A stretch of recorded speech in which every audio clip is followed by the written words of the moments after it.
We're face to face with Shuri. She tells our boy he's a good person, but she can't keep going out with a nobody who's going nowhere. She's at that age where she has to think about marriage. She wants to put her uterus to work. The poor guy hesitates but doesn't say a word. Meanwhile, she's tearing into him, saying all her friends are marrying well-known guys from powerful companies, and him, one look is enough to tell, you know. He's the classic beta. She stands up, and now I'm impressed. How is this kid even managing to date someone this intense? I'm starting to believe, because if he can pull that off with that body, the boy's got potential. Just not right now, because she got up and left him there completely wrecked. They'd been together 5 years, and he just got brutally dumped. He knows it too. That's when he decided to shut himself in his room and turn into a gaming addict. The game is called Pangaray, and it also got popular 5 years ago. But it's so hard nobody ever beat that thing, so the player count just kept dropping. This cursed pile of pixels feeds on how many times you get betrayed, hunted, and attacked by absurd monsters. And what made everyone even angrier was that when you die, everything disappears. There's no saving here. It's almost real life. Our boy had 8 of the 13 rarest items in the game, but he died and lost everything. Still, when your character dies, you get soul points for what you achieved, and he just got 1.6 million. He's in shock. Apparently those unique items he had were worth a lot. He usually plays it safe, spending a little here and a little there, but since the girl who wants to fill her uterus just dumped him, he loses it. He's going to throw all 1.6 million at once into the same character. Let's go. Lights everywhere. Congratulations, you satisfied the singularity. You've been invited to Pangaea. And then comes the classic freakout. The kid's shaking all over. A voice says the world he created is going to burn in the flames of hell. That's it. He's done for. The kid doesn't understand what voice that is, and he goes full Kirito. The message still tells him to find happiness in Pangaea. But then he wakes up getting whipped by Habib, yelling at the bastard to get up, or he'll be fed to a raid dragon. The protagonist has no idea what a raid dragon even is. He looks to the side, there are paws, a whole crowd of slaves getting whipped too. He can't understand what situation this is. A bunch of monsters. He's chained up and he gets whipped again. Move, you little bastard. They're saying he's going to die. He's furious. Scorching sun and he's got no Jordans on his feet. He's watching the area and realizing that monster really does look like something from Pangaea. The place feels familiar too. He does the classic status window. It pops up in front of him. All his stats are 12. He's got a ton of talents plus a bunch of hidden secret talents. And there's also something about destruction at 6.1%. If that hits 10, the first fracture will happen. He looks around, there are a lot of slaves here, aren't there? Reality hits, he really is in Pangaea. But why are all his stats at 12? Normally the cap is 1 to 10, and it's super rare to have a stat at 10. His are all above that. On top of that, he has 13 secret attributes. Void, Dexterity, Master of all weapons, Demon resistance, a bunch of stuff. Before he can get his first answer, the ground starts shaking and Habib looks ahead, sweating cold. Way out on the horizon, there's a swarm of creatures coming, and I can already make out a girl just from the silhouette sitting on top of one of them. Is some goth girl coming to hunt him? And the protagonist recognizes her, the Snake Princess. The main quest generates immediately, survive. Rewards vary depending on the result. Legolas must be on the other side because a rain of arrows comes down on the guys. Habib and his crew are getting wiped out. But the protagonist just stands there stoic. Secret trait, Heart of Blood Steel. A linked attribute that only appears when all physical stats are maxed. Hold on, Habib's people are attacking Habib's people. It's basically a Middle East war like we're in Afghanistan. Our boy doesn't feel like dying. One of them comes to stab him in the back. He grabs the guy by the hilt, turns, flashes, and slices him. First kill on the server and first aura farm with the Sword Master talent activating. The baggy pants guys come rushing in. The protagonist glances sideways and look at that. Andrew Tate showed up to throw a spear at him, but he cuts through the blade and the guy together. He snatches the spear out of the air and drives it into the guy's chest, Sparta style. He realizes he can use any weapon like an expert. Another one comes charging straight at him, but he dodges. Watching every movement of the blade, he slides his sword underneath with perfect control and redirects the attack. And he's seeing these lines leading to the guy's chest. He plants the strike right along that path and stabs him. He steals the axe from the guy he disarmed and splits him in half too. That's the rage you get from a kid who just got dumped. The Habib crew is in shock. How are they supposed to deal with this guy? They can't. They'll never have the kind of anger he has, because if their woman dumps them, they hit her and that's it. The protagonist also has proficient hands, which makes him learn weapons faster than normal. And he's already got spear and sword at level 6.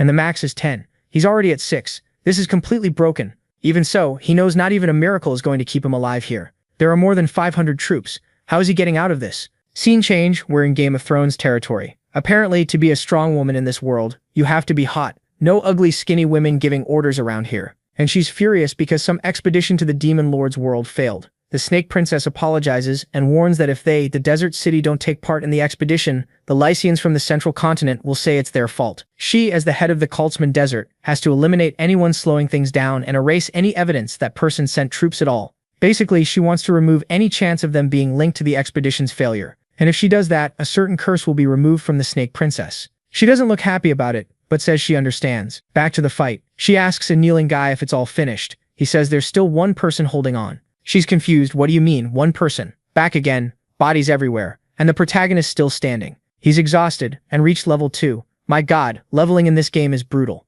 At least his mana and health got restored, and fatigue got removed. He's more dangerous than before. The turban guys are shaking, until the princess tells everyone to move aside. The protagonist looks up and immediately recognizes Isabella von der Seen, level 8 and acting like she's something special? Come on. Then again, leveling is hard, so she must have killed a lot of people. She can't leave this area because of a curse from the Desert Queen. He can't see her status, talents, or skills because he doesn't know enough about her. He knows that even with talent, there's no way he beats someone at level 8. This game is so weird, the level cap is 10. So right now it's like a level 20 guy fighting a level 80 woman. You know? That's the vibe. And from level 8 onward, you're considered strong anywhere in the world. Basically the bosses of famous organizations. Having to face her right at the start is a disaster. But he's interested in the fact she has that curse. Isabella comes down and says his little show was interesting, but he has to die. Calm down. Talk to him. The protagonist is stunned, because the reason he played Pangaea, a hard-hated game, is pretty obvious. He liked the character designs. He was a perv, basically. And then, right when she advances beautifully to finish him off and swings for the kill, he just says, "You want to lift the queen's curse." I thought he was going to pull some weird armpit scratch technique or something. I got scared. Thanks to that, Isabella hesitates for a second and steps in close, wanting to know who he is and how he knows that. Out of nowhere, the protagonist turns into a 15-year-old teenage girl and says he can read the stars and see the signs. He can see people's futures in the sky, and he can remove her curse so she can leave the desert. When she looks surprised and hesitates for a second, he figures it worked. That Starbearer class is something only NPCs can have, and for a player to access it, they have to be max level. And the way to solve the queen's curse is by giving a blessing that only that class can do. The artist definitely pulled the rest of her outfit down on purpose to make the panel look good, and he knows that since she wants to escape this place, she obviously won't want to kill him. And the reason she wants to escape so badly that she'll protect him is because Isabella is a character he created. So the game's characters were all made by him. Hopefully the kid is actually talented. He says she's a character he ended up neglecting because he picked the wrong thing at the start. The curse is something you can choose to farm more in a region, but it traps you there. Still, it doesn't make sense for him to make that mistake, because the character's goal should have been to beat the game. Isabella asks his name and he says Randolph. What an ugly name. She stares him down, turns with those wide hips and says she'll spare him for now. But if he's lying, she'll tear him in half. Then she orders her people to take him and treat him nicely. With that, the first survival quest is completed, and he breaks a record. So perfect, it's almost miraculous. Beginner's luck, the constellations smile on you and your reward gets upgraded. He gets a broken piece of the Castle of Scales, a high dragon soul, and Michaela's sword. He's exhausted and collapses. Wait, didn't he just level up and get his energy back? Was talking to her that intense? Total points 220. Night falls. He's in a bathtub. What is this? They're really taking care of him. Easy life. Now because of that high dragon soul, he can summon one up to level 5 and control it. He knows that item is infamous and only dropped a handful of times in the whole game. And on top of that, he also got Michaela's sword. The only thing he doesn't recognize is that broken scale piece. Then the door opens and a bunch of girls come in with towels, asking if he wants them to bathe him. He says, just the feet, and maybe a little calf too. But he starts thinking he's being tested. Look at those feet spreading the toes. Those long feet look like hands. These are Isabella's chambermaids, and they're grown. And if he shows any reaction, they'll get suspicious. Suspicious of what? Oh no. But the Starbearer class doesn't have any carnal desire. Let's say it like that. So he has to stay completely calm. I would have died right there. That would have been it for me. He stays sharp and opens the system to hide the women. And then he sees the first Pangagenia fracture is already at 7.66. He checks the quest rankings and sees he's number 1 with 220 points. But there's also someone named Gracia with 95, so that guy isn't weak. He looks uneasy while the girl in front calls him Starbearer. He was thinking more about Gracia and about I love mint chocolate people. He knew. He thought those guys had quit playing because they disappeared, but it looks like everyone got sent into this game. And he sees that since he's ranked as a survivor, he has the option to log out. But while he's logged out, his character stays kind of exposed and unprotected. So he snaps, "Go on, get out of here, you big-chested girls. I need to communicate with the stars. I've got things to do." The girl doesn't really get it, but says, "Okay." Door closes. He relaxes, at least that useless excuse worked for something. He's desperate to get out of the game, clicking log out and all that digital stuff. We're in his room, and then, oh god, he's screwed. The whole city is on fire. Yeah, it was never going to be that easy. The poor guy thought he was going back to an easy life, but nope. Everyone's running, phones are ringing with emergency alerts, and he sees a creature right there on the balcony outside the window, screaming in his direction. Immediately he wonders why Pangania monsters are in the real world, and then, oops, another little golden stone falls out of his pocket. Is he gonna be a monster in the real world too? Nothing better than humiliating that damn empty uterus girl. She's gonna want babies from our boy Chad, But that's not happening. He remembers everything that went down in the game and starts wondering if maybe he fell asleep, dreamed all of it, and now he's actually back for real. Then he puts his hand over his face and goes, "Oh my god, I really lost it," thinking I ended up inside a web novel. Guys, I don't know if you noticed, but there's a giant insect outside your house. So yeah, something is obviously still very wrong. That's when he also sees that little golden pebble thing in front of him, with a pouch, and he wonders if he ever had anything like that in real life. He just shoves it in his pocket and decides to check what's going on with the game, which unfortunately doesn't exist anymore. The protagonist hears people talking about monsters. Oh, we got a little flashback, right? Now he's seeing all the monsters. Look at those poor cops throwing basically nothing at the creature while the guy gets eaten alive. It finally clicks for him. Something is connecting Pangasian and Ponko. And then he gets an idea. Maybe the stuff he had in the game can be used here too. Right away, he pulls out Michaela's sword and the High Dragon's soul. He doesn't really know how to use them, but the system just says turn it on and off. Last 24 hours, good luck. An angel appears and the fragment's timer starts ticking down.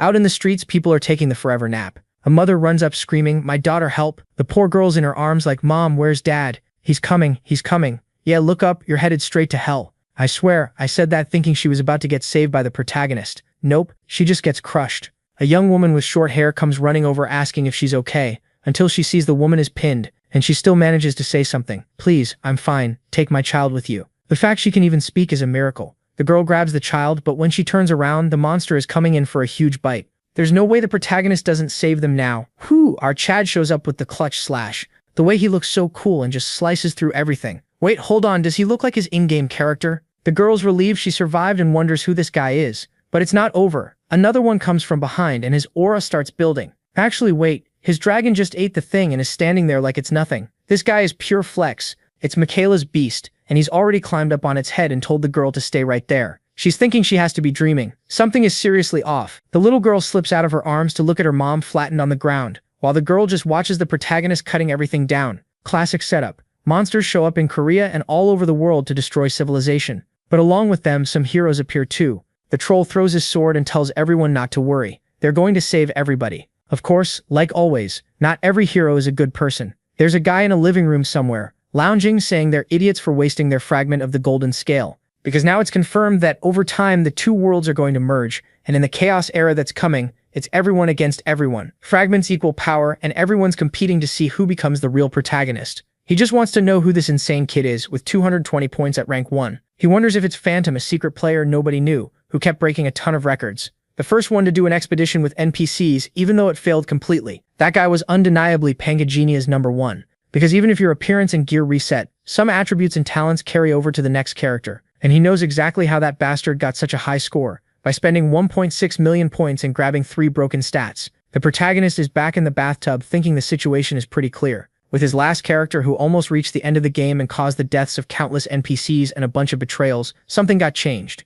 There's a strong chance other players like him are in this world now too. Yeah, no kidding, since the game has rankings. Not exactly Sherlock, sorry. What he does know is that Pangasian is a brutal game where everyone wants to steal everyone else's items, and he knows he's going to be a target. And the really hard part is he has to keep things safe in 2 different worlds. So the only option is to get strong fast, so he opens the gate. Snake Girl wants to know if he's done with his little chat with the stars. He says he came to keep his promise, but he's got one condition. She gets it and tells the chubby ones to leave the room. Then he tells Isabella to take him to the sanctuary. That's serious enough that she says he must be losing his mind. But he knows the second quest to get a class happens there, so he lies and says there's a star there. Looks like he really does play Pangasian. He's fooling everyone. This girl works fast. Next chapter, she's walking through a room with blood everywhere, full of dead Habib. The protagonist shocked it only took her a few minutes to wipe out all the guards. A few hours earlier, when he asked to be taken to the sanctuary, she said he was insane. When he started talking about a star, she wanted to know what he was even saying. And apparently it's true, he says he found the 4th star by luck,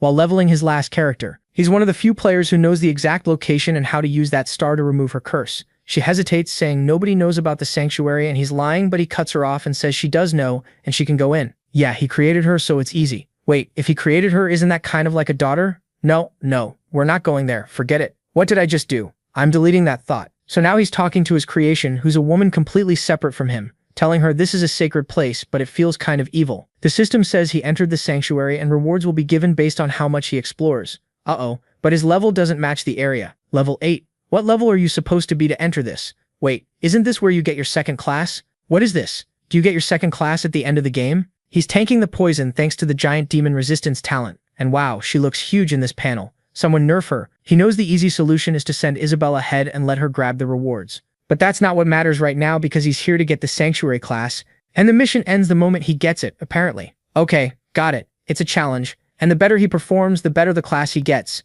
and he's aiming for a specific one. Isabella's just watching. Oh look, the artist again. I get it. This angle is your thing. Respect for the creativity. She turns and says, we took the wrong path, but the protagonist grabs her shoulder. Where do you think you're going? She says the bridge ahead is obviously a trap. The air platform was made so nobody can cross, they'll get knocked off. But he just goes, what? You scared? Didn't know you were that type. She crosses her arms, pissed, telling him to remember she's the princess of snakes. She's not afraid. He cuts in and says she actually is scared. She tries to tell him to give up because it's probably full of traps, but he just says, come on, hop on my back. She's even angrier, saying he's gone crazy, but he tells her to remember. Once they find all the Habib guards dead, they'll send a search team after her. So instead of wasting time, they need to finish this fast and get out. She gets shy but clings to him, saying if it weren't for the leg cramp she has, she'd handle it herself. All he's thinking about is satisfying his curiosity and learning everything about the game. He tells her to hold on and takes off running. But instead of going right where there are a bunch of paths, he goes straight while she yells at him not to jump too late. Obviously he has a plan. He activates the mutant's secret trait. It lets him see all the hidden secrets invisible to the human eye. You little cheater. Are you walking on invisible stairs? That's some broken gamer nonsense. The girl is like, what the hell is this? You're walking on air. He tells her to relax, but she's furious, asking why he's so confident. Then the author gets weird. She feels like he's treating her like an old friend he hasn't seen in years. Huh. So she asks, have we met before? He says no, they've never been in the same place. She's confused. What does that mean? He says, let's just say I've seen you, but you've never seen me. The room fills with light. Next scene, they're in an open field. Straight up Sword Art Online vibes. They crossed a barrier domain, the kind where you only see what's beyond it after you pass through. He starts wondering if his memory is right when a red eye appears among some rocks. No, actually the rocks stand up. They've got red eyes and a core in the middle of their chest. He knows the regional guardians are golems, and judging by the size, they're at least upper tier. One hit and he's dead, so it's time to put her to work. He goes, go on then. Weren't you saying your leg was messed up? Guess it's better now. Before he even finishes talking, a golem swings in with a punch, pure One Punch Man energy. She gives this wild little smile, like Captain Levi, arm up, slicing through. Well, not exactly. She just lifts the huge sword and cuts everything apart. She jumps from rock to rock, killing the stone monsters while the protagonist stands there with his arms crossed, thinking an assassin class really is perfect for this. She dodges the wide, slow golem attacks easily, and her blade keeps carving through them. That's the power of a level 8 stone rain. He got the golem creator class, and he's interested, because it looks like Isabella's kills are being counted as his, just from the way he says it. Yeah, in Pangagenia, summoners are a strong class. I already know there's no way he's picking that. Next panel, not the class I want. He refuses. He wants something totally different, and he still doesn't say what he wants. But then purple mist starts spreading across the ground. Now there's a massive shadow behind him. The ancient king, master of the mountain, buried as the nameless star, shows hatred toward the invaders. The protagonist is thrilled the bastard showed up. The higher god who guards the stars, known as Dramat. What he really wants is a gigantic serpent, and the recommended level is 10. He feels crushing pressure and wonders if that's what a god's presence feels like. The girl freezes and tells him he must be out of his mind if he thinks she can handle a guardian like that. The idiot says it doesn't bite right as it almost bites her. The giant snake has its tongue out, and he's confused. This creature in theory was supposed to be friendly, and the boss says, challenger of the sanctuary, defeat me and prove your qualification. She's terrified, saying she didn't come here to kill anyone. Then the snake tells her to remember she just killed the sentinels, so clearly she already crossed that line.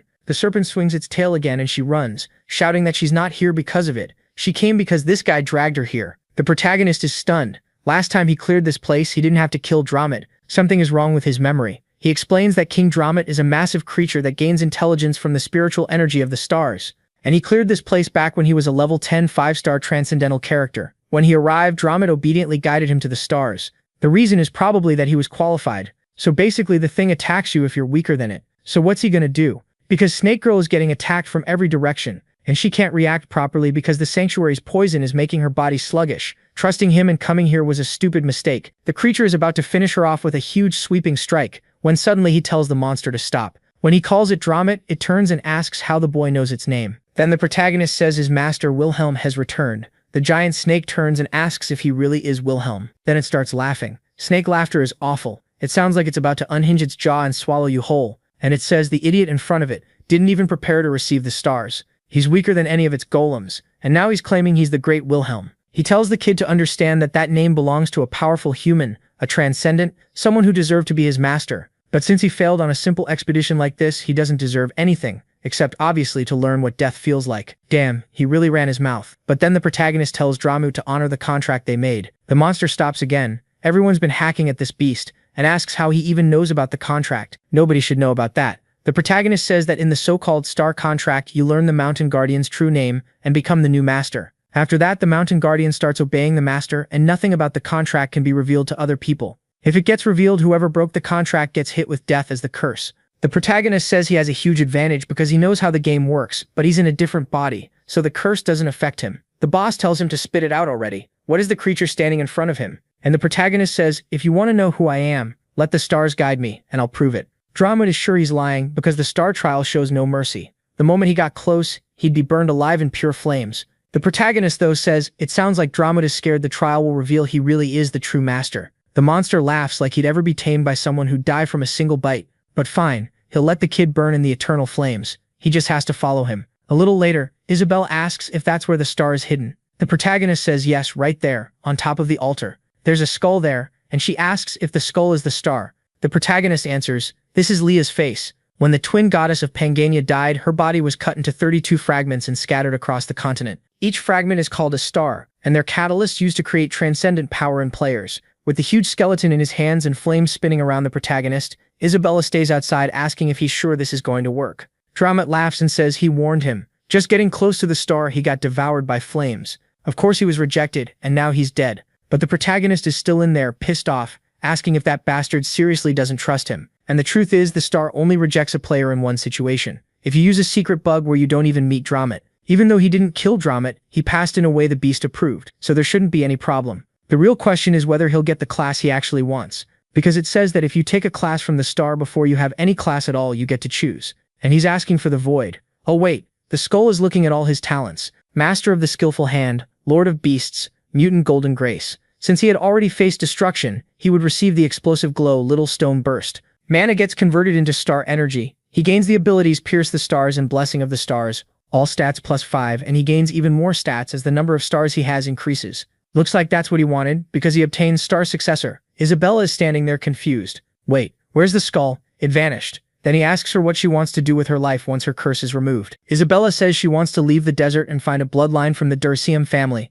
But the kid isn't going to let her just walk away. He says he'll let her leave the desert on one condition. She has to serve him for a year. After that, he guarantees her freedom to go look for that bloodline. Right away, Isabella realizes she's a slave again, just like she was with the Desert Queen. Nothing changed. The protagonist puts a hand on her shoulder and says, I'm not the queen, I don't lie. He literally just lied. He said he'd free her, but now he's slapping a contract on her as the condition for freeing her. And she talks back hard, says she'll serve him. She even kneels down. He didn't ask for all that. He only asked for help for 1 year. Still, he thanks her and says she made a good decision. Now Dramu better remember that he really is the master, and the giant snake is sweating when it realizes it really is that damn Wilhelm. Then the protagonist orders her to lower her head. At least the second mission, getting a class, was a success. The scene switches to the Desert Queen, furious, demanding to know how they let that damn Isabella escape. She immediately orders the Habibs to go get the two of them right now. Blue sky, peaceful vibes, and someone's asking if Randolph really is Phantom. A guy says that if you ignore the main quest, getting a score like that is impossible, unless it's that kid. The 5-year player finally showed up, and it's going to cause chaos. No idea who the twins are, but they want to know how they can contact the kid before anyone else does. The e-girl says she searched for him for years and never found him. The other one says maybe that's because Phantom wasn't in the real game. Now that he is, there has to be a way. If he just entered the game, he must be clearing the early missions like Quest 2, so this is a good chance. The blonde suggests using something called phishing. It's a scheme where you list a rare item that few players know the value of. Then you attach a twin talisman to that item, and when someone buys it, you locate them and kill them. Basically, it's a way to hunt players through sales. The brothers think it's weird that Phantom would fall for something like that. But the blonde is shaking, warning there's a chance he will. He's the type who likes taking risks and makes quick decisions. When he sees a tasty little item at the auction, he'll end up buying it. He'll think any challenge won't be hard for him. And that's where they'll take advantage, kidnap him into the guild. So they're doing all this just to pull him into the guild. They want him too. The top-ranked player must be mad. The game rankings got updated, and in the second quest, the protagonist scored 230 points, and someone's getting a notification that they lost access to the auction because of him. Damn it, the kid got 230 points. What kind of class farms that much? I won't be able to use the auction trick for a while, but fine, if I keep killing all the other players, nobody's going to catch me. Yeah, it's the King of Sin. Meanwhile, back with the kid and his girl, they're both riding the big snake. The Sanctuary Exploration submission got completed, and he got an epic teleport book. Huge win. The bad part is it has a 30-second cast time and can only be used once a day. Isabella is totally confused. Then the protagonist gains enough experience and levels up. Considering the max level right now is 10, he's already level 3 almost halfway through the game, and his stats are high, 36 in everything plus 5 straight-up protagonist numbers, and he still thinks he's leveling slowly. According to him, the more talent you have, the more experience you need. But at the same time, that also makes him a much stronger level 3 than normal, so it's fine. Especially because he knows about an item he'll get as a reward from the main quest, extremely rare at this level, something called the Cloak of Shadow, which makes you invisible. But right then, Dramat's expression changes. He senses the Habibs arriving and warns the protagonist there are intruders in the sanctuary. Isabella is sure it's the Queen's pursuit squad. What are they gonna do now? The Queen herself won't come, but she must have sent a lot of people. Even with the Mountain Guardian, they can't deal with everyone. Seriously? It's wild. When it's an enemy, it's impossible. A god, an immortal creature. The moment it becomes an ally, it can't kill 5 Habibs. But the protagonist asks why they would fight. Isabella looks like she just got a big idea. The two of them take off running and leave the big snake to handle everything. As they escape, they only hear the Habibs yelling, "What the hell is this? There's a snake, help!" The protagonist says there's no way the whole army arrived, it's probably just the fastest advance unit, so they'll use that chance to get out. Isabella thinks it's messed up to abandon the snake, but he says the creature is bound there, it can't leave the sanctuary anyway. What he really needs is to reach the portal at the edge of the desert. The good part is that now that he removed Isabella's curse, that won't be a problem. He suddenly stops and says the problem is the gate needs time to activate. Isabella's anxious. When she gets through, he adds yes, they'll be out of the desert. The problem is it'll take time, and she asks how long. He says until noon. And the bad part is they're in the middle of the desert. Where are they supposed to hide? Behind that little pillar over there. All they can do is hope. Dramat buys them enough time. And during that time, he says he's going to try to communicate with the stars. But he's actually making an excuse. He's saying that because he needs to go back to the real world and see how things are there. He asks her if he can trust her. She pulls out a blade and says yes, he can trust her. Lockout successful, but the game tells him to be careful when using the auction market. He wakes up in bed, still thinking it feels weird switching bodies. He grabs his phone and sees there are no more monster or disaster alerts. Pangania and reality are slowly merging. The bad part is there's still a lot he needs to figure out. New monsters will show up soon, but the big problem right now is other players. He needs to come back here regularly to get information. Then he gets a message, someone asking how he's doing, calling him Hyung. He recognizes it as Kim Soyeon. So there's another void and he tells her not to annoy him because he already bought food and clothes. What's her problem? It's a bit confusing. She says he flirted with her so much while acting like a rich guy. So where is it? Looks like he was lying. He says they'll talk later in person. While she asks what the reason is, he just says there's nothing to do. He has a friend to talk to. He hangs up and she's furious. She was really calling to ask for gifts, thinking that guy was a loser. But at least he used to listen to me. Maybe I should have stayed with him a little longer. But whatever, he doesn't have money anyway. Then someone else shows up calling her. Huh, it's him. She smiles, saying she thought she'd have to wait a long time. He asks why she called him so urgently. She tells him to sit. She says maybe it's because they haven't seen each other in a few days, but he feels different. He looks more fit. But he just says, tell me what you want. I'm leaving. She's clicking her tongue in anger because he's acting proud, nothing like he used to be. Then she says some things never change. He really came today as soon as she asked, and that's something she always liked about him. And after they broke up, she realized how good he was. She thought about it, regretted it, and now she wants to know, did he miss her? But the protagonist isn't even listening properly. He's just staring at the sign that says everyone has to order at least one drink. He's mad she called him over and didn't buy anything. Then he stands up and says, are you done talking? I'm out. She's confused and says, wait, aren't you listening? I said I miss you. Why don't we get back together? But he says, so Yuran, does your new boyfriend know about this little meetup? If you like flirting with multiple guys at the same time, you should at least delete your photos from social media. No idea what he saw because we didn't see it, but he walks out while she begs him to wait. All he's thinking is, if it were the old me, I'd be shocked and wouldn't know what to say. But today I feel calm, steady, clear. Is Randolph's growth in the game affecting me? As soon as he steps outside, he sees a commotion. Some guy is pulling out a box cutter, telling a punk he's going to slice him open. He swings it towards someone's head, telling the guy to go to hell. The person shuts their eyes, then the protagonist grabs the attacker's arm. Turns out the guy had been hitting a young girl, beating her so badly she was going bald. The protagonist tells the idiot to stop. The guy tells him to let go, but with one squeeze he starts shaking, saying his wrist feels like it's about to snap in half. And the kid realizes he isn't even using 100% of his strength. Honestly, he feels like if he squeezed for real he could kill this guy. He just tossed it on the ground like it was trash. The young woman from the office is there like, oh thank you, you helped me, I don't even know how to thank you. He's standing there lost in thought and she's trying to figure out why he's staring like that. Then the protagonist realizes it's that same girl from earlier, the one he saved from the kid. So he asks what's up, and he goes, nothing serious. You just reminded me of someone I used to know. Right in the middle of that distraction, the divorce guy comes in and smacks him on the back. But look at that aura farming. He didn't even flinch. he just took it like it was nothing. Then he slammed him face first into the ground. And the young woman is into it because everyone in this story is crazy. She's like, wow, he's so strong. The protagonist is feeling himself now. Like, I'm a beast, kid. The police show up and take the punk away. Yeah, but the punk's gotta take him to the station too. He blew a civilian's head open on the pavement. What do you think this is, a video game? And that's exactly what they're saying. It was excessive violence. Damn, the kid is completely out of control. And the police are like, you're coming with us. The cop looks at him like, so what? You're coming. Until the girl says, calm down. I'm Kim Hana, an interviewer and reporter. Instead of harassing this innocent kid, you should talk to me since I'm the victim. Unless you want this whole thing to get broadcast. Now the cops are like, yeah, they're not trying to get famous today. And it looks like some people recognize her as the woman who saved the child. So she's trending, and everyone's kind of on her side. Then the guy Joseph goes, all right, fine, forget it. Hana turns to the kid, thanks him for everything, and he says it's all good. But then she hands him her business card with her number, saying she's been following the heroes from other dimensions. The protagonist is thinking, okay, she must mean the player. The weird part is nobody's mentioning Pangania. Probably an interdimensional invasion sounds more believable than an invasion from a game. But when she's asking for the kid's business card, the other girl comes running up and clings to him, asking, are you hurt? Hana asks, is that your boyfriend? He smacks her, no, and also, I don't have a business card with my number for you either. Hana asks for his number, and he goes, fine, but hand me your phone. Hana asks for his number, and he goes, fine, but hand me your phone. Ace is there, just hearing all of this. Damn, he's giving his number to another girl right in front of me. She starts freaking out. Hana's like, wow, your name is Hyung Min Young? That's such a nice name. One day we should grab coffee, have dinner together. And the chat is like, yeah, sure, I'm not gonna say no. Ace is furious. How does he have the nerve? That damn kid is a nobody. He's about to blow up on the bus. The young woman walks through the city. What is this? Out of nowhere, her thighs got bigger. Someone asks if the Supreme Authority Kim is having a good weekend. She tells them not to call her that because her name is Kim Hana. The person says okay, but tells her the director left her a mission, an interview with someone named Gracia.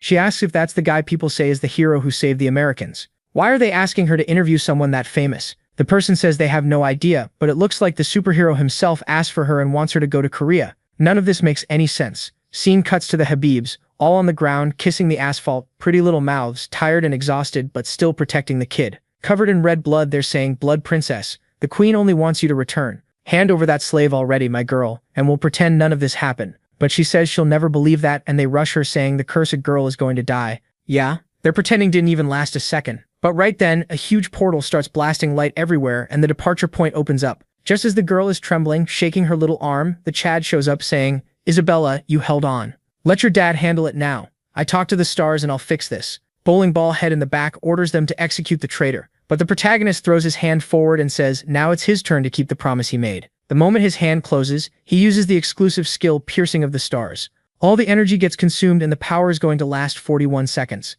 My god, the Habib guys, poor things, are getting completely destroyed. While he says the time for liberation has arrived. She seems to recognize that this really is the power of a star-bearer. And then, out of nowhere, he says, Isabella, if you don't want to come with this Chad, I won't stop you. Just to force the girl to say, no, I'll go with you. She even gives a little smile and steps through the portal. Her curse was broken, and now he can connect to 12 other places through the desert. And he selects the central continent of Arcana. Welcome to the Golden City. Damn, more Habibs. This place is full of Habibs. So yeah, we really are in the Middle East. That's where this game takes place.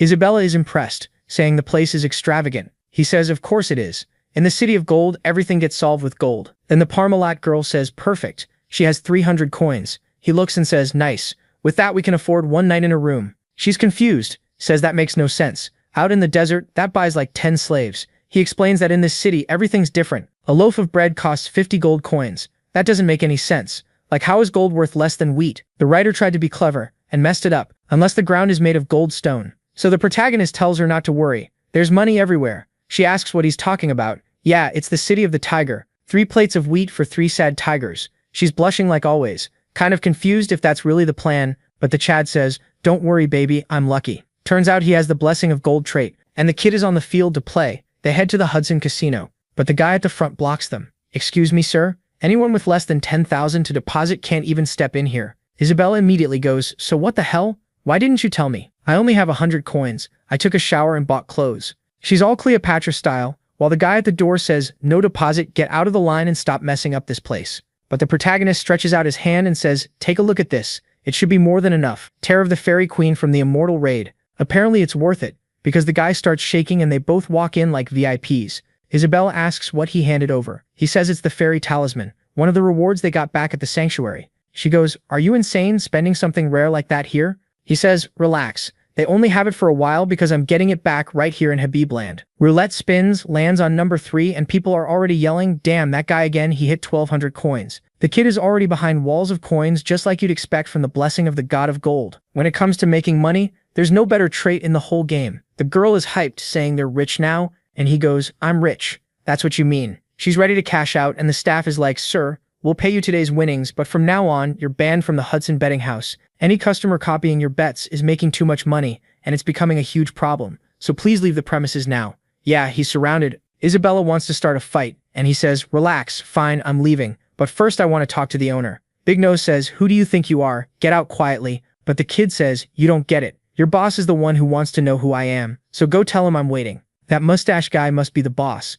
and he's in shock watching through a crystal. He uses an observation hand, level 81, and freaks out. That item is extremely rare because fairies hardly ever leave their realm, and this one is from a fairy queen. Even if he asked like 3 level 10 guys to go buy something like that, it wouldn't be possible. He can't believe something like that ended up in his casino. Then someone says, "Mr. Hudson." "Huh? What is it? Talk?" The guy answers, "That talisman guy, the one winning a ton of money, wants to meet you. He said you probably want to know who he is." Hudson does that "all right then" thing and says, "That's right, bring that kid in for a little tea." So the protagonist sits there with his legs crossed like he's into men or something. He's holding his pose while Hudson thinks, this guy who brought the fairy item doesn't even look like a good fighter. Then Hudson says, "So you told my people you wanted to talk to me. What did you mean by that?" The protagonist says it's obvious. Does he really have to explain something like this?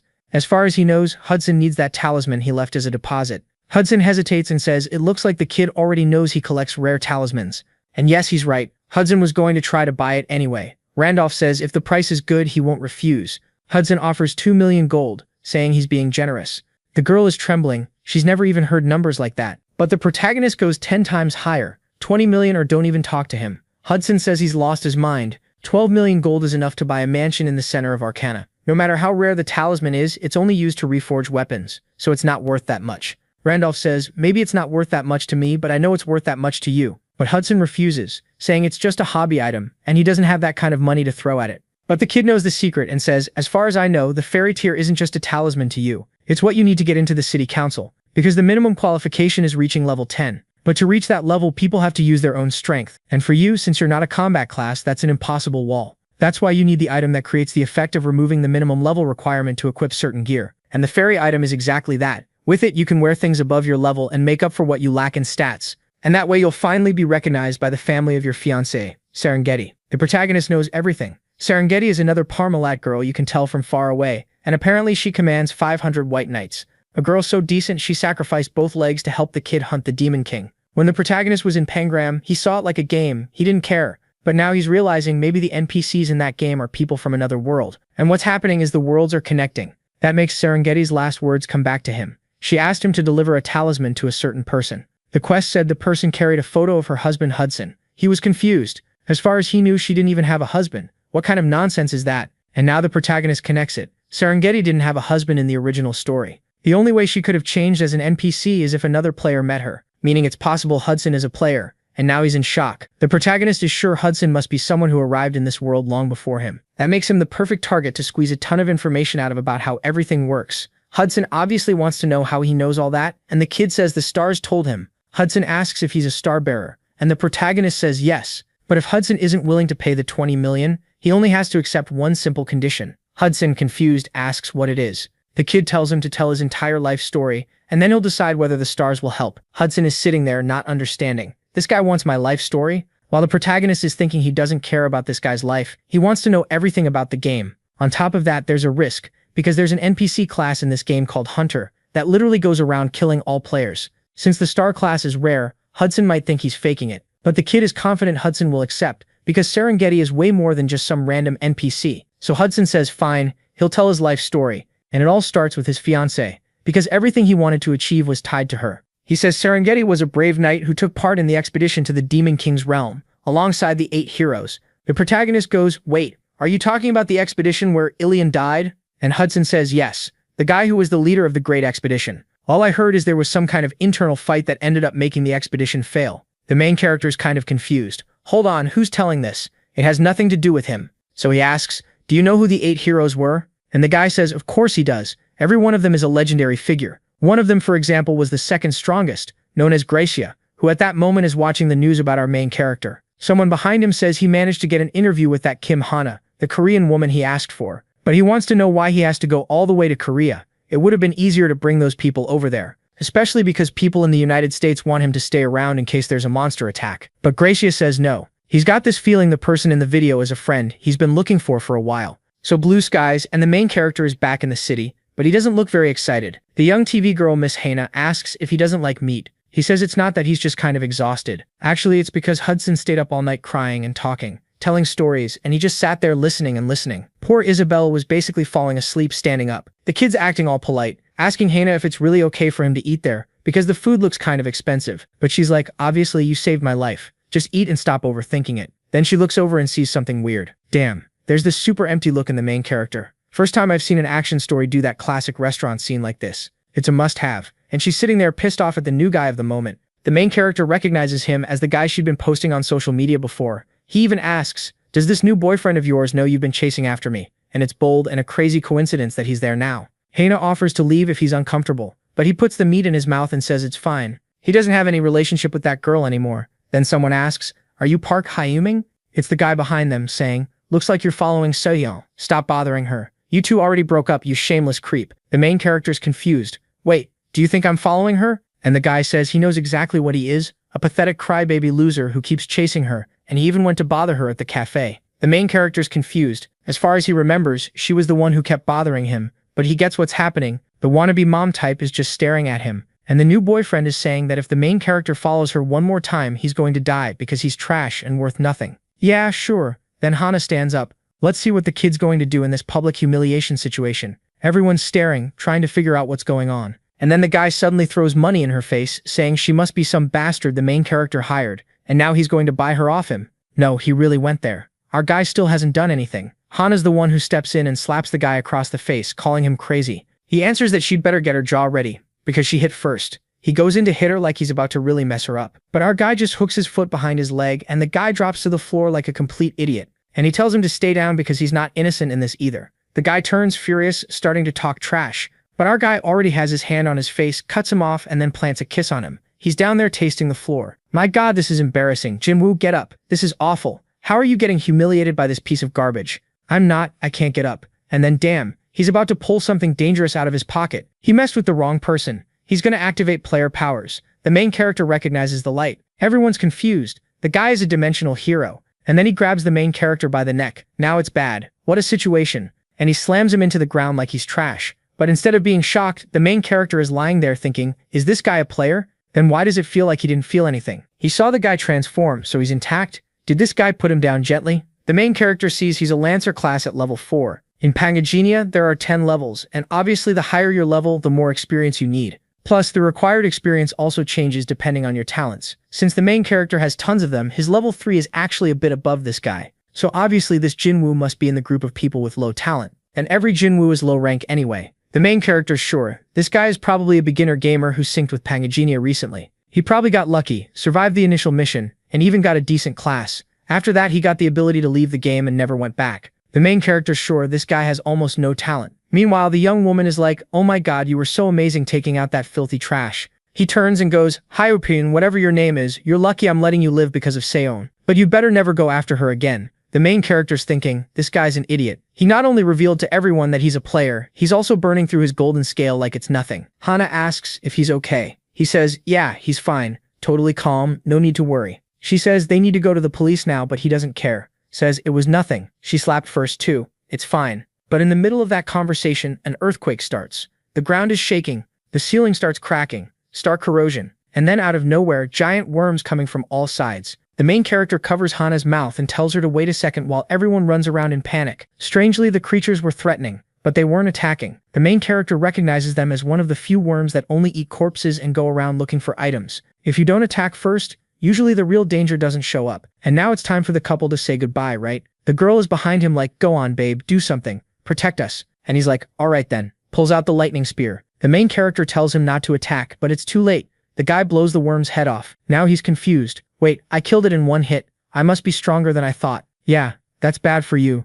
You're getting high on something that's obviously gonna get you killed. He's all excited. How was I scared all this time? I'm awesome, I kill everything. While the main character tells Hana to run as far away as possible, that idiot just did the worst possible thing. The place gets swallowed by red smoke. Jinwoo doesn't understand. What's blocking my vision? What's happening? Then out of nowhere, a black devil hand comes in, and when it reaches the guy's eyes, a demonic eye appears on his back, asking who killed its child. The elite monster Mambetide shows up. He got caught from behind by the Mamba, and the worst part is, to beat it, it's recommended you have a level 6 group with 20 people, and the Mambetide is ordering everyone to be killed. It invades the kid's mind. Another idiot nearby is covering his mouth, asking what happened. He can't see anything. And then of course Jinwoo comes in with the lightning spear, telling it to die, and it looks like he's going to finish it. The guy's under hallucination, blood everywhere. No, hold up. The real monster steps in and cuts the kid's arm off, and then cuts both arms off. He drops like a sack of cement, and the main character is still building up his aura, telling it to show itself already. The worms start closing in while a voice laughs like the Joker.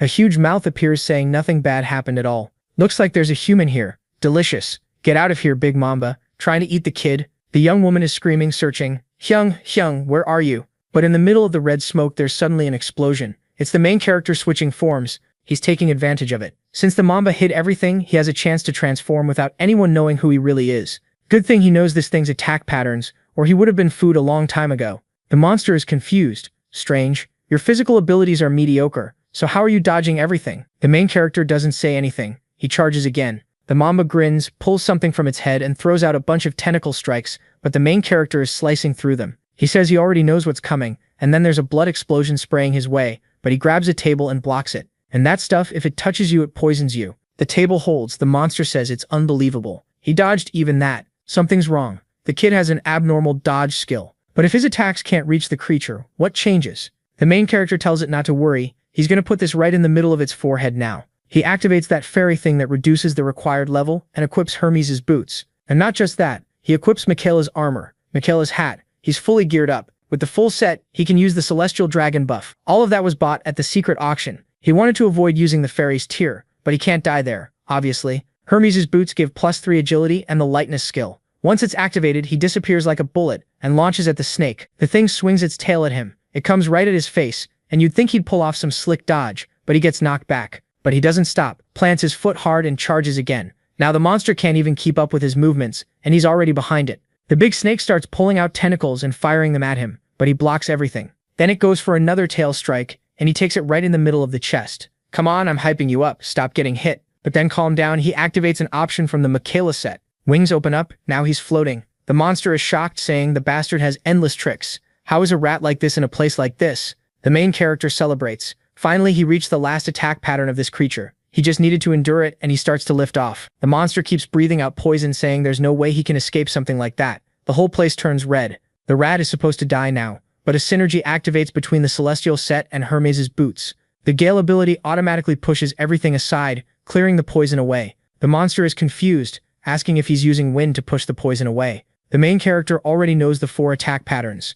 After you dodge everything, the monster enters a short confusion state. In that moment, it can't act, but if the confusion ends, it starts attacking with even harder patterns. So if he's going to win, it has to be now. He goes all in while the monster begs him to wait a second, but it looks like he drove the blade in deep. He forces it in harder, saying he warned it this blade was going straight into the middle of its forehead. With that, the Mamba is defeated, and his contribution is 100%. He absorbs the scale fragment for 10 more minutes, and he still has a total of 47 hours and 56 minutes. That fragment is apparently what lets a player use the game's powers in real life. I mean, everyone probably already figured that out. But just to be clear, everyone watches the smoke disappear, and the system announces that the darkness has receded for a moment, and it's at 9.1% until Pangagenia collapses. Hana is asking where the kid is. What happened? She looks to the side and sees someone pulling a cloak up and throwing it over his head, and she remembers that this was the same person who saved her that time. She immediately says, "Wait, was it you who saved me?" But the main character just thinks, "Good, she's safe, so that's that." The invisibility cloak effect activates, and he disappears. She notices the smoke is gone, but where's the kid? And then there he is. What? You think it's magic? Hey Hannah, how are we doing? I finally found you after all this mess. Are you hurt anywhere? She says no, she's fine. But she notices there's a bit of blood on his finger and asks if he got hurt. He says no, it's just monster blood that must have splashed on him, nothing serious. But she's a reporter, so she goes, "Hyung, your clothes look totally fine, but your finger's dirty with blood, that's weird. And you were way too calm when that guy attacked you, and when the monsters showed up. Did you know what was happening?"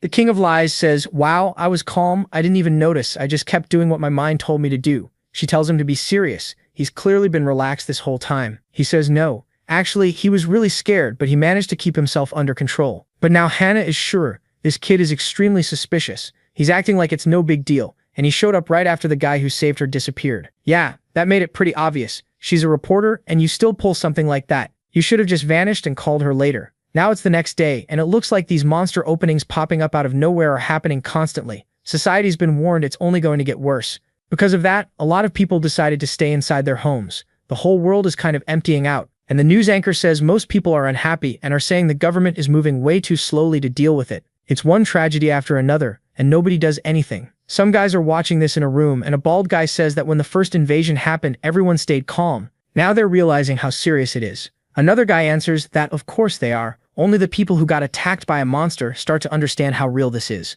And the girl on the phone says that at first the response was slow because it was something that completely went against common sense. But now everyone has finally realized these invasions are going to keep happening. Another guy cuts in and says, yeah, and that's why it's the perfect chance for them to launch his alliance. That's Park Tae-woo. The girl on the phone says that right now everyone must be desperate to recruit talent. She watched the video, and it really looks like that guy killed the Mamba by himself. Maybe he's Randolph, the one who got first place in the main quest. A guy in the back says, yeah, but if Randolph finished quest 2, how is he equipping Hermes's shoes? Someone else says he's probably using a talisman. But details aside, they need this person, especially because this guy keeps disappearing for some weird reason. There's a chance this Randolph is the real Phantom, and obviously no matter what happens, he has to join their alliance and not any other. It's the only way to stop the opening that's coming. Cut to poor Hudson losing it, because the protagonist used the fairy drop Hudson had. Hudson wants to know, you bastard, didn't you say you were going to sell it to me? How did you end up using something like that? The protagonist says, what? I said I'd help you. I never said I'd give you that specific item, and you don't need that talisman to reach your goal. I got rid of it, because now you at least got rid of that pathetic little hope too. The protagonist is furious. He doesn't want to admit he needed it to beat Uncle Mamba, but hearing that, Hudson asks if he means there's another way. The protagonist just tells him to follow along and trust him, and that he'll give him a reason to. The scene shifts to an underground part of the city. Yeah, the sewers. And Hudson's asking, why are we here? What are we doing? The protagonist says they're there to wash away Hudson's suspicion. Also, he needs to create a passage to Arcana, because the teleport book he got from Dramut is convenient but annoying since he has to keep raising his exploration level. He can only go to places he's already explored, so he basically has to keep traveling the world. Since that's impossible for now, he'll have to settle for exploring the sewer dungeon. Hudson is confused. Hold on, you think we're going into the sewer dungeon with just the 3 of us? You know there's a rat monster down there, right? Ratatouille and the whole crew are waiting for us. The protagonist says he knows, right as he gets stared down by this huge splinter-looking thing. A raid monster appears, known as the mutant rat. Level 8? Seriously? I don't get it. This game only goes up to level 10, but every monster is almost there? The monster locks eyes with them. First time in my life I've seen a little rat with a vein on its foot. It's going 100 miles an hour. I don't even know if that's dangerous or not. The big rat is zigzagging side to side, and Hudson realizes that at that speed he has zero chance of blocking it. But the protagonist just calls for Isabella, who's already holding her knife. Suddenly he calls out a clock position, and she shoots like a bullet straight into its eye and splits it open. Alright then, put the kid to work. The protagonist thinks it's no wonder he brought her. Her level is higher than most, and she's got great combat skill. Hudson still doesn't get it, and the protagonist says that no matter what happens he'll keep the promise he made, so don't doubt him. If he said he'll do it, then it'll get done. Yeah, sure, everyone here already knows you're a total con artist. You've lied to basically everyone in this city. Next chapter, some guys talk about how they checked the cameras and didn't find any information. One of them scratches his head and says, what the hell, is this a ghost story now? This guy is a hero, Xian Zhang. The guy behind him asks, wouldn't it be better if we found Jinwoo again? He answers no. That guy is finished. Wait, Jinwoo is alive? Didn't our protagonist cut his arms off? Yeah man, that's brutal. Look at him in the hospital. He's basically a sack of cement. The protagonist completely wrecked him. One of them asks about Kim Hana. She seemed like she knew something, but his friend says that for now they shouldn't mess with her because she could cause trouble. The other guy asks why. He says, you don't know Gracie's protecting Kim Hana. She's part of why everyone in Korea is on edge. That guy came from the United States to be interviewed by her for some reason. And there they are, tons of cameras, and the guy standing in front of her introduces himself, saying it's an honor to meet Korea's famous reporter Kim Hana. In the conversation between those two idiots, one of them is like, what? Is he in love or something? What happened? The other answers, how would I know? I have no idea why Gracia traveled halfway across the world to talk to her. Obviously he's dying of curiosity too, trying to figure out why. But for now, it's better to stay away from her. Most people who get in Gracia's way in any way just get erased. Cut to a beat-up kid against a wall asking, what are you doing? Killing players is forbidden in the real world. The guy says it's not forbidden. Who decided that? Just listen to what he's saying. The kid tells him to remember, Gracia told everyone to prepare for the invasion. Obviously, the more players die, the worse it gets. The guy covers his mouth and says that's enough. If he wants to talk to Gracia so badly he can go ask for help, then he bites into his neck. Blood sprays and he walks away, while the system says he's been registered as one of the top ranked to obtain a class. Thanks to the player massacre, he got access to the secret auction. The hooded guy disappears, sure that the damn phantom is this Randolph, which means he'll challenge the main quest without hesitating. And if he waits for that kid in that certain place, it's guaranteed he'll show up and get killed. Cut to a desert where some huge creature stomps around, and there they are again. Our boy and the kid. He says they got lucky. The original plan was just to register the rat dungeon point, but when he killed the monster, they got the rat core, a mutant material with the trait of strengthening beast-type souls, and that's what he used to evolve the high dragon. Then the protagonist asks Hudson, "Did you handle things at the casino?" Hudson says, "I left everything organized like you said. It sucks that I have to step away from business right now, but it's all to marry Serengeti, and if I didn't hand the casino over to someone while I'm gone, it would get attacked." But the truth is, what convinced him was the fight against the rat. He realized the protagonist seemed to know everything the monster was going to do. A chance to negotiate with someone like that is extremely rare, and the protagonist is there next to Parmalat, saying, "Good, now with the money they don't have to worry." Hudson wants to know where they're going, and he says they're going to get the masterpiece that will guarantee Hudson's wish. Not only that, it's also the place where Main Quest 3 begins. They're going to the Tower of Spirits. In a forest, the trio walks along. Hudson comments that it looks like a pretty normal place, and the protagonist says that's the entrance to the Tower of Spirits, so he'd better be careful, because this is where spirits are born, and also where they temporarily open the path to the spirit realm. Passing through that path at dusk is the only way to get there. But this tree here has been dead for a long time. Not just this tree, the whole forest is dying, and apparently it's been a long time since any spirit was born there. It's not the best method, but they don't have a choice. Hudson asks why the kid has his sword out, wanting to know what he's going to do, and the protagonist swings once and splits the tree in half. The whole forest shakes. The two in the back are confused, but something is coming from above. Some hand threw something toward Hudson, but Isabella intercepted it. Still, she has a bad moment. She's bleeding too. A guy with horse legs says the human woman isn't bad at all. A high-level druid, the master of this forest. Hudson clearly doesn't know what that is because he's standing there in shock, yelling. And the druid says, "I thought you were just lost travelers, and I was going to let you pass. But you went and cut down the spirit tree. Looks like humans aren't afraid of what happens here anymore." There are like 40 level 7 half-pony guys staring them down. Isabella is sure that if all of them rush, they won't have any chance at all. And then the tough one walks up saying, "Don't take it out on them. If I'm the one who cut the tree. Besides, if I hadn't done it, you wouldn't have shown up." The master says he's lost his mind. The protagonist says, "Come on, get down here, I want to talk." The guy refuses, until the protagonist asks if he really wants to watch the forest die like this. That catches him off guard, and he asks what he's talking about. The protagonist says he's here to bring the forest back to life, because he doesn't see a single spirit breathing life into this place, and if none are being born here, then the master should know better than anyone that it won't be long before this place disappears. If he opens the gate to the Tower of Spirits, he hands a forest spirit over to that place. The druid tells him to stop making things up. The spirit portal is a place only the chosen can enter. How would someone filthy like him have permission for that? The protagonist knows the truth is that to enter the Tower of Spirits, you need a ton of talent and to complete a bunch of quests. The number of players who reach this part of the game can be counted on one hand, and with Randolph's current level, getting in was basically a dream. But he tells the guy to shut up and open the gate, because he has the secret trait of druid affinity, and he swears he'll take responsibility for saving this forest. The master still doesn't really believe him, asking if he's seriously saying he'll save this place.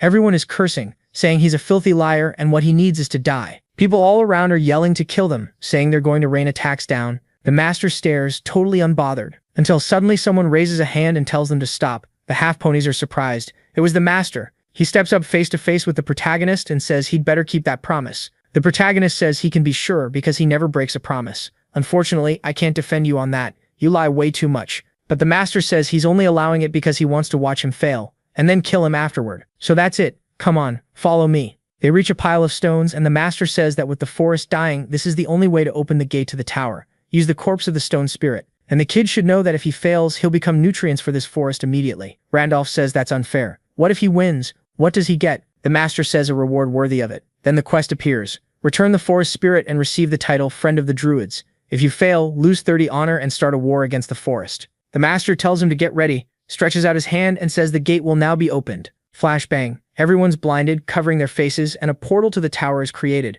Only those with permission could pass through. Looks like the whole little trio made it through, huh? Because Randolph's already on the other side. He asks the protagonist if they're at the spirit tower, and the protagonist says no. They're inside the portal that leads to the tower. But to get past that point, you have to get permission from someone. And then this little flame ball shows up wearing a hat. Randolph is sure it's a spirit. Like, was he supposed to just pick it up and take it to the forest? He thought it was way too cute. But the protagonist says no. He walks up to the creature, it watches him for a second, and says it can feel the aura of a druid. He'd been granted permission, yeah, obviously because of his trait. The fire acorn asks if the people behind him are his friends, and he says yes. The creature asks if he'd trust his life to them, and he says yes again. He's trusting them a little too much. So the spirit says it'll let everyone in, but each of them will have to face their own tests. While Parmalat is over there saying she'll be right back, poor Hudson is freaking out. The spirit says time moves differently in the tower than it does in the real world, so they don't need to rush. All it wants is to wish the druids good luck. Man, I love a good tower section. Let's climb a few floors like Sung Jin-woo. And the protagonist immediately runs into the first huge gate.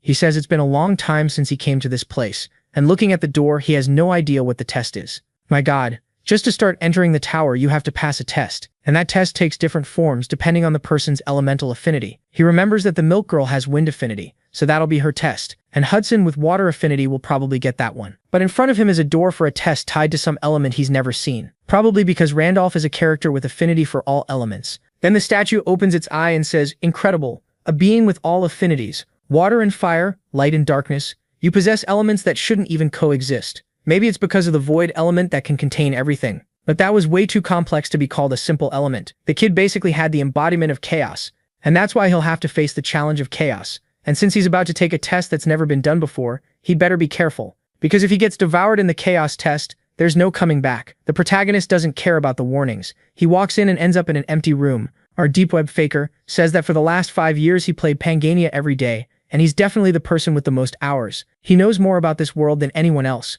but even he doesn't know everything, because it's a game famous for having tons of unknown places. And when you enter one of those, there's nothing but mystery. And that's exactly why he loves the game. He heard the monster say it's the first time anyone's entered, so once again he's going to be the first to finish it too.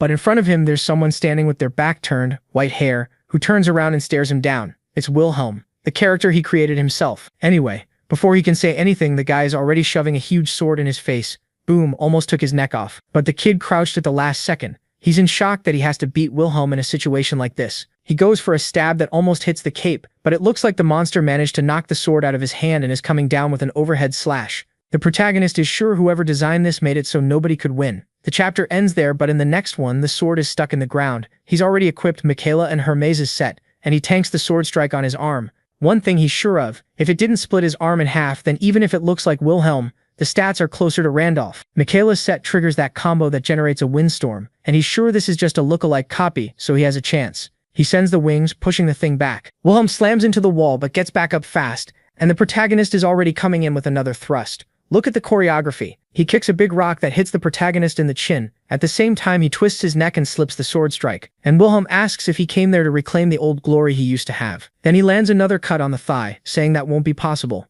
But the protagonist grabs him by the hair and says a fake bastard like him doesn't get to talk like that. And then he rips his throat open. Damn, I thought it was going to be way more intense than that. He pulls out a little potion and heals up. Yeah, you have to remember, this is the test just to enter the tower. And the protagonist is relieved that with the money he got from Hudson, he bought a ton of potions, because this isn't going to be easy. Then the scene cuts to the real world. We're with Hana, who just finished that interview with Gracia. She thanks him, and he says it's fine. Now that it's over, he has a personal request for her, and she wants to know what it is. Hun, what is it? He says, it's simple. That man she mentioned in the article, he wants her to tell him everything she knows about him, every detail, without letting anything slip. Hun, you'd better say that this psycho is killing people. Speaking of dead people, there's a bunch of lions all wrecked on the ground. Protagonist spun around and killed them all. He's wondering how much time has passed. He's sure it's been at least 100, and he's starting to get exhausted. He's lucky that after the last ones he killed, nothing else showed up. And on top of that, it looks like there's nowhere else to climb, so this must be the final floor. It'd be pretty nice if a little window popped up saying he cleared everything.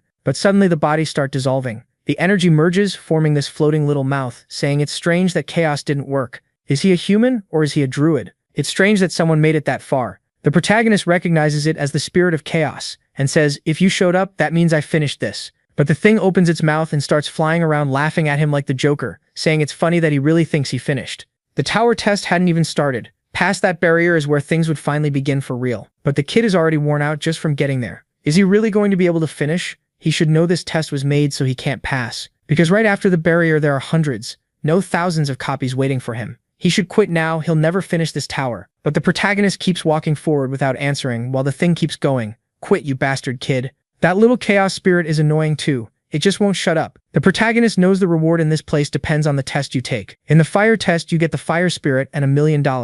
if you know what spirit you get in the wind test. So what's he going to get? In theory, spirit eggs are already insanely rare. Any class would be extremely rare and a reward people would envy. But what if he gets a chaos spirit? He keeps walking while from far away the thing says it's his last chance and he'll regret it. The protagonist answers, "You already made it clear there are tens of thousands of them that I fought in here. It might be hard, I might have already used all my potions, but thanks to those first fights I already memorized the patterns, and this got easy. I won't even need any potions to beat this. If there are thousands, I just have to repeat the same patterns thousands of times." The spirit looks like an emoji and smiles, saying it didn't expect the idiot to accept the challenge for such a ridiculous reason, but it's the kind of idiot it actually likes. When he crosses, he finds himself back in that earlier place. You ascended to the top of the tower and completed the mission. So the thing was just trolling him to test whether he'd give up. Then the little fire spirit appears and congratulates him, saying he's alive along with all his companions. The protagonist asks if that whole "the test is only beginning" thing was a lie. The spirit says yes. If he'd accepted what Chaos said and maybe formed a contract with it there, he would have been trapped forever. He only won because he kept moving forward.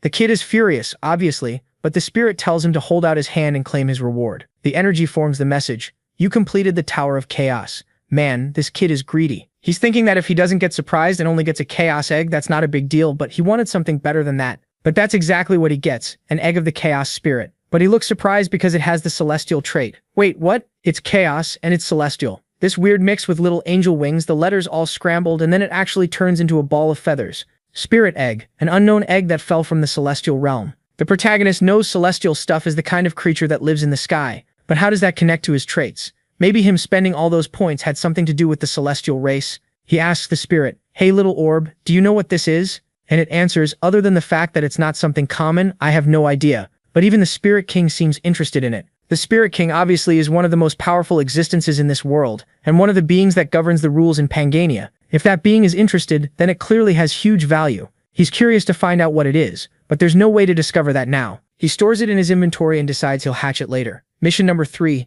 Climbing the tower is completed successfully. As always, he has the luck of the constellations and the rewards get boosted. This constellation, eager for your adventure, licks its lips with its tongue and improves what you receive. Huh? What? How does that work? What kind of weird constellation is that? The protagonist is kind of confused too, but fine. If the constellations show interest, what he gets becomes better. That's what matters. In Pangania, they're kind of like spirits too. As a player, you don't lose anything by not having a relationship with them, but you can gain a lot if they start favoring you. Another message says his reward transcended thanks to the constellations, and he can choose 2 out of the 20 listed. A little later, Isabella and Hudson finish their tests too, and show up. Isabella got her spirit egg, and Hudson got his water egg. Since the number of spirits you get is random and Isabella got 2, they decide to give 1 to him, and with that he smiles, almost like a forced smile. But he knew it was enough for the forest to regain its vitality. As a reward, he also gives our kid the best elixir they have, known as Mandrake, a 1,000-year herb that absorbs the forest's vitality, but it didn't look very good. Isabella's kind of surprised that she's the one who gets to keep the item since she was the one who handed over the spirit. Because he completed this mission, he can now teleport to the forest too.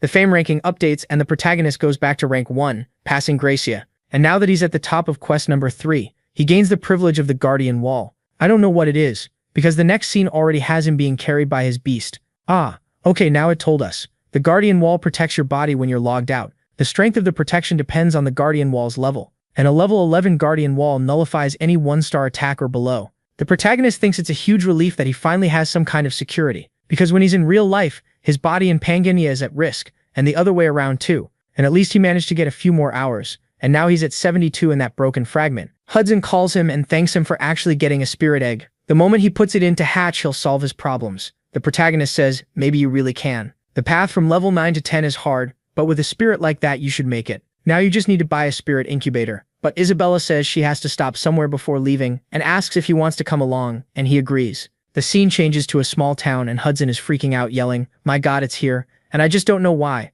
The protagonist tells him to shut up, and Isabella asks why he's acting like that. The protagonist explains that this is the Knight's Garden in Marquise Weiser's territory, and it's also where Hudson's wife lives. Hudson is going on about why they're here, saying he's not qualified to propose to her. The protagonist tells him to be quiet, he's not here for that. The protagonist himself needs to talk to Serengeti in person to ask for something. The guy asks, "What?" But then the protagonist looks around and sees the place is completely wrecked, and there are a bunch of rat eaters everywhere. But right over there on the other side, everyone's praying to some weird wooden board. Isabella says the obvious, "Damn, are they praying?" And the protagonist wants to know who those names are. He says he doesn't know who they are, but he does know why they're there. 500 names carved into that place belong to the knights who followed him on the Great Expedition. He never stopped to think it was weird, but he really didn't know anyone's name, and he didn't even care to remember. Nobody on that expedition was an important NPC, and even though they fought for him, to the protagonist it all felt like it was just part of the story. The old woman is pounding the ground. "Wilhelm, you bastards, give me my son back." The protagonist sees this woman completely out of her mind,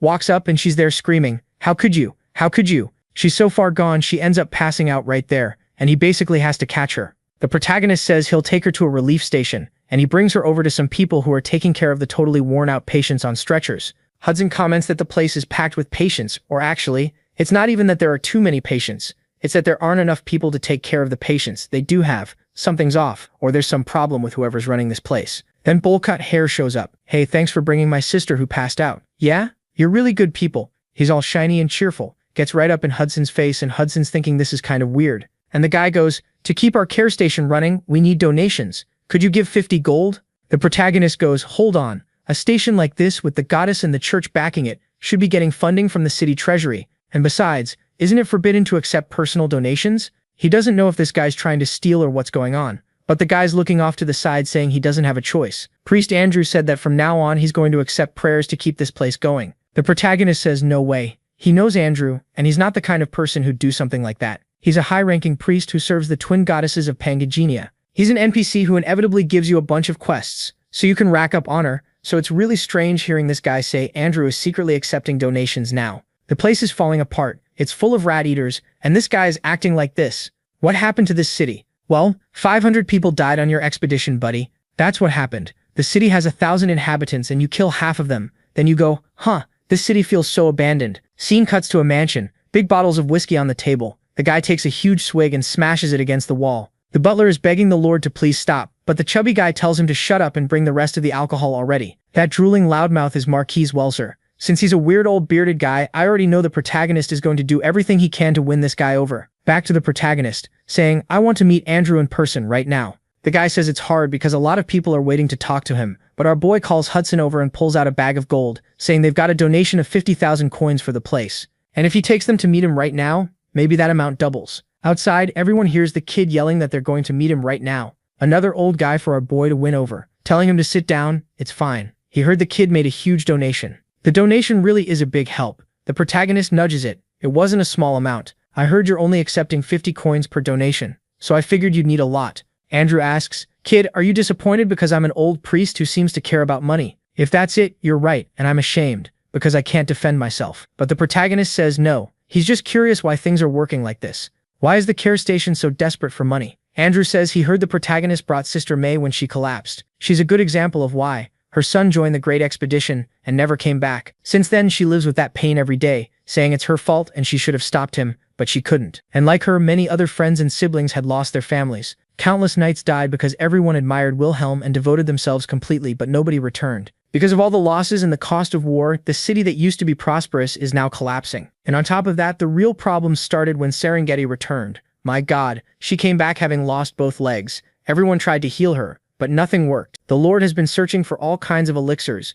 but even that failed, and because of that, the finances that were already bad got even worse. It got to the point where the Lord was taking any kind of loan, and now that's over. He's broke and drunk. So obviously the subsidies the church used to receive from the city disappeared too. That's why they had to swallow their pride and start asking for donations. They don't have enough staff anymore, or enough beds or resources. The protagonist, confused, asks, "Wait, Serengeti collapsed? Is it physical? What exactly happened?" Andrew says if it were something like that, they would have treated it a long time ago. It seems that she's actually cursed, but it's something even he, a priest, can't remove. The protagonist sees an opportunity. He already broke Isabella's curse, for example. He thanks Andrew for the hospitality and says he's going to go solve this problem. Andrew tells him, "Hey, wait, my son. There's no way the Lord is going to receive you. Wait a few days, and thanks to the donation you made, I can schedule a meeting." But the protagonist says not to worry. He can make it happen. And besides, the donation's already been paid. Then suddenly they hear a commotion, and someone opens the door calling for the Lord, wanting to know who made that donation. The protagonist immediately says, "I told you once I donated that money they'd show up." He's already heading out while Andrew says that, either way, he's grateful for what the kid did.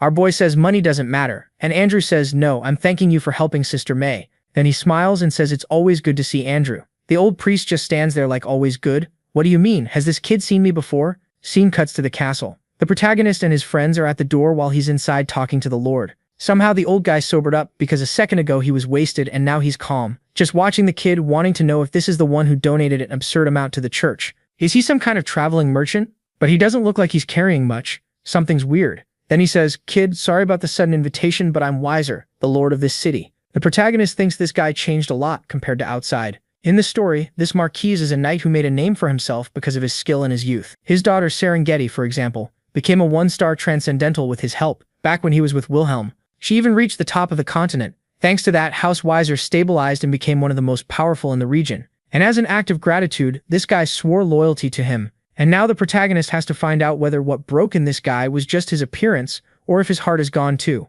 Wiser says, "Well, you probably know why I invited you. This city is having financial problems, so I want to propose something beneficial for both of us." But the protagonist cuts him off and just says, "I'm going to cure Serengeti." Another Joker moment, saying he was wrong. Looks like the kid isn't just some rich young guy. He must be someone who heard the rumors across the continent. If you mention the Marquis's daughter, he throws money into your hands, so he says, "Fine then. How much do you think I'm going to pay you to cure her? 300,000? 500,000? This whole territory?" He's losing it. He slams the table, saying he's sick of people messing with him like this. What else is he supposed to give until they're satisfied? He orders the guards to gouge the kid's eyes out and throw him out. The protagonist says, "Listen to the end because I'm not asking for money. I can't guarantee it, but I have a chance to cure her." Wiser says, "It's an interesting new attempt, but let's say he can do it. Why would someone he's never seen in his life come cure his daughter without taking money?" The protagonist just says he's there to pay a debt he owes, and also to collect something. Wiser asks what he's talking about, and then Randolph reveals himself as Wilhelm's successor and orders them to take him to Serengeti right away because he has something to ask her, and in return he'll cure her, since she sacrificed herself for his master. But the father isn't okay. He starts laughing again like a maniac, saying the continent is full of people claiming to be Wilhelm's successor, and apparently one of them showed up here, which is even worse than someone who just wanted to steal his money. Now he orders them not only to kill him, but also the two waiting outside. A guard comes in to cut the protagonist down, and the protagonist blocks using only the mug, smacking the guy's hand and making him drop the sword. Then he says fine, he'll prove he's Wilhelm's successor. Next chapter, the father is staring down the kid in the middle of the arena. Hudson is confused. Why is there a duel happening out of nowhere? Isabella just says, "I'm starting to get used to it. Everything is always unpredictable. Who knows how any of this even happened?" The protagonist is facing a guy in full gear, with the blessing of a high priest. They're clearly taking this seriously, which is good. The guy asks, "Kid, are you really the successor of the King of Knights? If you're lying, you'd better confess now and receive forgiveness before you lose your life." But Randolph tells him to stop stalling, and just keep the promise that they'll hide his identity. Immediately the guy attacks, saying fine, then they'll see the skills of the one who claims to be the successor king. The protagonist glances to the side, realizing the guy is actually fast. The attack slices past, he steps back and goes for his draw, saying it's a shame most high-ranking knights were killed because of the expedition. Of course, with the gear the protagonist has, he can't treat this guy like a joke, especially since the guy is still a level above. Then the guy throws a vertical slash. Our boy smiles and slips under it. He headbutts the guy's hand as the sword comes down. Damn, this sword looks pretty sharp. It could have pierced his skull. And I say that, and in the next panel, it actually does pierce it. The guy says the kid is a fraud, but also a lunatic. From far away, one of the knights says to the Lord, "The kid seems pretty decent." But Wiser says there's no way to win with cheap tricks. He's seen countless idiots wandering around claiming to be the successor king, just trying to ride Wilhelm's reputation. But that swordsmanship wasn't easy to copy. He, who saw it countless times face to face, knows Wilhelm had a technique beyond human ability. No way this kid can prove he's his successor. The guy keeps the pressure on, saying he admits the kid is different from the other fakes, but enough time to admit the truth and say he isn't the real one. The protagonist says, "You're all geared up to fight someone level 3 and you're still acting tough?" The guy answers that he's only wearing it because the Lord ordered him not to hold back. Then boom, a kick to the chin right after. Now the protagonist pulls out the reverse grip, saying he'll show what his items can do. The guy looks surprised, confused. Then a small sword goes flying and hits the ground. Yeah, our boy threw his away and equipped the extreme steel sword. Actually, he equipped two at the same time. He's about to pull that Kirito-style dual-wield fencing. Wiser is sitting there not knowing where this kid even got that sword, and now the protagonist starts putting on the pressure. The guy realizes he's speeding up. The kid was trying to win with speed, apparently. But every hit just bounces off the armor, doing nothing. It's like an idiot trying to cut a mountain. The kid should have used a two-handed sword at least, then he might have done some damage. Right now, he's just leaving scratches and nothing else. And then, right as he says that, the protagonist spins in and drives a whirlwind strike into his chest. The guy spits a bit of blood. The protagonist grabs another. Where is he even pulling these from? He picked up the sword he threw on the ground, and I don't even understand what's happening. But our boy is building up an aura, saying now he'll show what the title King of Knights really means. The scene cuts to him just staring. You know that moment when he finished that spirit trial thing and got to pick 2 out of 20? There were a bunch of options. Demon Slayer sword, extreme steel helm, destructive gloves, and that extreme steel sword gave an XP bonus. It was the item with the not-so-impressive stats, but the set bonus is what made it work. Since he already has Michaela's bonus on his armor, it'd be even better to stack another double bonus. And that's what he picked, 2 of them. 2 of the same sword. The second he equipped it, the sword started boosting a ton of weapon and blade mastery. On top of that, the successor of the stars could read the memories of the previous successor. Once he hit blade mastery level 10, he could read the memories of the former wielder. And then the system says he's recreating part of K. Wilhelm's swordsmanship. Wait, but that's King Wilhelm's, isn't it? So yeah, it didn't help the kid that much. Still, he's there putting pressure on the knight, and now the knight's confused. He takes another hit right in the middle of the neck, trying to figure out what kind of impossible fighting style this is. The pace of the fight had shifted and he needed to stop it fast. But how? All he's seeing is a storm of endless slashes. If he tries to turtle up, the kid attacks so fast he eventually finds an opening. But if he tries to go on the offensive, the kid grabs both blades with one hand and just rams him in the chest, wrecking his balance. He can't understand how a technique like that even exists, and now he's completely under the kid's control. Pure aura formation. According to the story, in that moment, Hudson and Isabel and even Weiser were basically in a trance. They couldn't take their eyes off that knight's movement. Not even the guy fighting the protagonist could focus.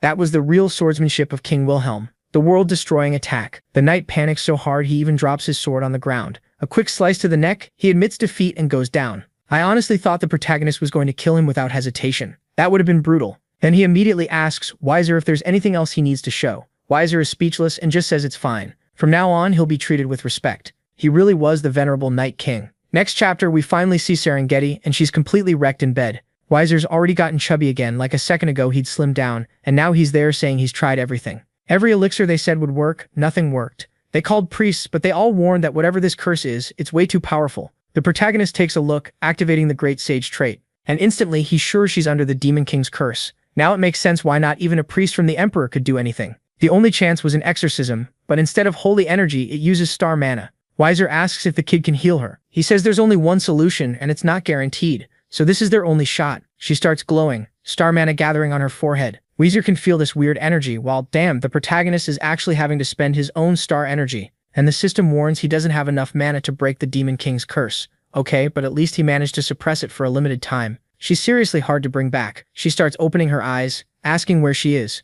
Weiser immediately freaks out and clings to her, asking if she's really awake. She turns her head, basically a skeleton, while he asks if she remembers who he is. She says, Hudson? And he goes, yeah, Hudson. But then she suddenly asks who Hudson is. So yeah, she looked at her dad and said Hudson, because she saw him standing behind him. And her dad freaks out too, saying he took too long. Serengeti, I missed you so much. Then the story goes into Hudson. The moment he decided he was going to propose to her, he dedicated himself to making money. He wanted to become everything she might need. If she lost her legs, he'd be the legs she needed. For him, as long as she was alive, he'd take care of her forever. Hudson believed that if he didn't give up, the opportunity would come. But that belief was nothing but arrogance and greed because opportunities don't last forever. Serengeti's body was losing strength and vitality. Her face was turning into nothing but bone, her arms limp. She was basically a rotten branch. And Hudson realized that if the Starbearer had arrived a little later, he never would have seen her again. He's apologizing for being late while her father is like, what the hell? Who are you? What are you apologizing for? He's about to go off, but the protagonist says, hey everybody, calm down. Keep your emotions in check. The curse isn't gone yet. Weiser gets it right away. Wait, you're saying she can pass out again? And the protagonist says, at most she'll be able to keep her eyes open today. To fully break the curse, I need to find another star. He needs to raise his class rank to get more star energy. And to do that, he can level up or find the 3 stars. The best move would be to find the 5 stars Wilhelm himself lost when he died, because he has that class effect that lets him read the previous person's memories, and that should help. And if someone else gets one of those stars first, he might never recover the other memories. Hold on, so he needs the stars to recover Wilhelm's memories? He already got one, so at least there are only 4 left. And he needs Serengeti to tell him how he died? But doesn't he remember? Wasn't he the character? I'm confused. Anyway, he tells everyone to leave the room because he needs to talk to Serengeti. Outside, Weiser calls Hudson over, wanting to know what this is about him proposing to Serengeti in secret. Hudson apologizes, saying he really did take too long to come forward. Then Weiser says that either way he's grateful Hudson went that far for her. But still, does that mean from now on he won't be allowed to see her anymore? That's insane. Hudson is the one who brought the protagonist. I mean, technically that's what happened, so show him some respect. Hudson's there fighting for the skinny girl, saying he knows he doesn't deserve her, but he'll become a man who. Then Weiser cuts him off, saying that's not why he doesn't like him. The big expeditions cost them a fortune. Restoring the knights and treating Serengeti took an enormous amount of money. In the end, after the territory's funds ran out, they started asking every house for help. When that happened, the Duke of House Sands came to him, someone powerful enough to rival a king. He sent an absurd amount of money with one condition. Serengeti had to be sent to him. So basically, he sold his daughter to save her, and I don't even know what to say. Since the father was terrified she'd never wake up, he accepted the offer, and in a month she'll be sent to that house. It's an unavoidable decision he has to make to protect the territory and protect her. So Hudson should forget her too. Meanwhile, inside, Serengeti asks the protagonist who he is. He says he's the successor of Knight Wilhelm, and he's here to bring news about Wilhelm's final moments. Serengeti tells him to stop lying. Wilhelm doesn't have a successor. The protagonist realizes Wilhelm's reputation in his past life was so legendary that it's hard for anyone to believe this. So he says, "The day you faced that star, you were afraid that if you absorbed it and transcended, you'd stop being Serengeti. Poor girl, just a terrified skeleton." He says back then she couldn't understand the anxiety inside her. But now, thinking clearly, she's probably realized what she was really afraid of was losing the love she had for Hudson. Of course, she says only she and Wilhelm should know that, so how does he know? Then the protagonist says, "That was the day I gave you words of encouragement." She remembers him yelling, "Serengeti, hurry up you little goat, stop stalling." And then he kicked her, and she got launched. Then she starts thinking he isn't just the successor, and through tears she asks if he's Wilhelm. And the protagonist reveals, "Yeah, I look different. Stuff happened, but yes, it's me." Apparently, since the protagonist was a player, he doesn't remember their conversation exactly. All he did was spam 26 emojis and then kick her so she'd go already. But thanks to the memories he's receiving, he can remember the scene vividly, and remembers she hesitated. Either way, the actions and the encouragement weren't really him. They were things that reflected the personality of the character he created. What a mess. She says that guy wasn't the type to casually chat with people. So not only did he change his appearance, he became a sinner. He says he's just grateful she believes him. And yeah, that's basically it. She warns him he'll have to be really careful with the hunters, the people who go around killing players. Got it. Players who keep memories after death are sinners.